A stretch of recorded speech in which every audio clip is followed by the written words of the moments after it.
Road మీద పారేసుకున్న వస్తువు ఇంట్లో వెతికితే దొరకదు. ఓటమి కూడా పోగొట్టుకోవటం లాంటిదే. ఎక్కడ విఫలమయ్యామో అక్కడే విజయం సాధించాలి. అది ఏ రంగమైనా కావచ్చు. ఓడిపోయామని లక్ష్యాన్ని మార్చుకోవటం, ప్రయత్నాన్ని విరమించటం, నిరాశతో కుంగిపోవటం పిరికి వాళ్ళ లక్షణాలు. అపజయం విజయానికి ముందు దశ, గెలవడానికి సోపానం. నిఘంటువులో విజయానికి వ్యతిరేక పదం అపజయం కావచ్చు, కానీ నిజ జీవితంలో వైఫల్యం ఓటమికి పర్యాయ పదం కానే కాదు.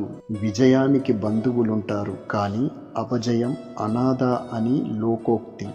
విజేతల జీవిత కథలు అందరినీ ఆకర్షిస్తాయి, కానీ ఓడిపోయిన వారి కథలను ఎవ్వరూ పట్టించుకోరు. నిజానికి అవే ఇతరులకు మార్గదర్శకంగా నిలుస్తాయి. ఎలా ఉండాలో తెలుసుకోవటం ఎంత ముఖ్యమో, ఎలా ఉండకూడదో గ్రహించటం అంతే అవసరం. జీవితంలో గమ్యాన్ని చేరుకోవాలంటే అవరోధాన్ని ఎదుర్కోవాలి. గొప్ప వాళ్ళలో ఎవరి చరిత్రను తరచి చూసినా ఎన్నో పరీక్షలు ఎదుర్కొని ఓటములను అధిగమనించి నిగ్గుతేలడం కనిపిస్తుంది. ఐన్స్టీన్కి 4 ఏళ్ల వరకు మాటలు రాలేదు. స్కూల్లో ఉపాధ్యాయులందరూ మొద్దబ్బాయి అన్నారు. శ్రీలంకకు చెందిన ఇర్ఫన్ హఫీజ్ 12 ఏళ్ల వరకు చక్రాల కుర్చీకి పరిమితమై, ఆ తర్వాత అదీ కష్టమై పూర్తిగా మంచం పడ్డాడు. కేవలం ఒక్క వేలితో ఐఫోన్ సహాయంతో 3 పుస్తకాలు రాశాడు. ఇలాంటి ఉదంతాలు ఎన్నో. కొందరు దేనికైనా అదృష్టం ఉండాలి అంటారు.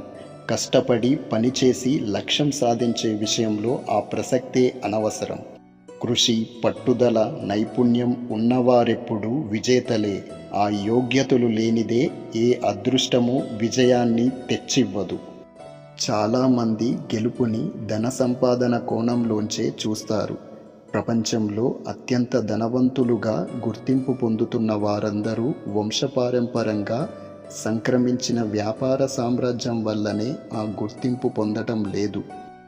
కింది స్థాయి నుంచి ఒక లక్ష్యంతో, పట్టుదలతో, క్రమశిక్షణతో ఉన్నత శిఖరాలను అందుకున్న వారు ఉన్నారు. వారి ప్రస్థానంలో ఆటంకాలు, వైఫల్యాలు అనివార్యంగా ఉంటాయి.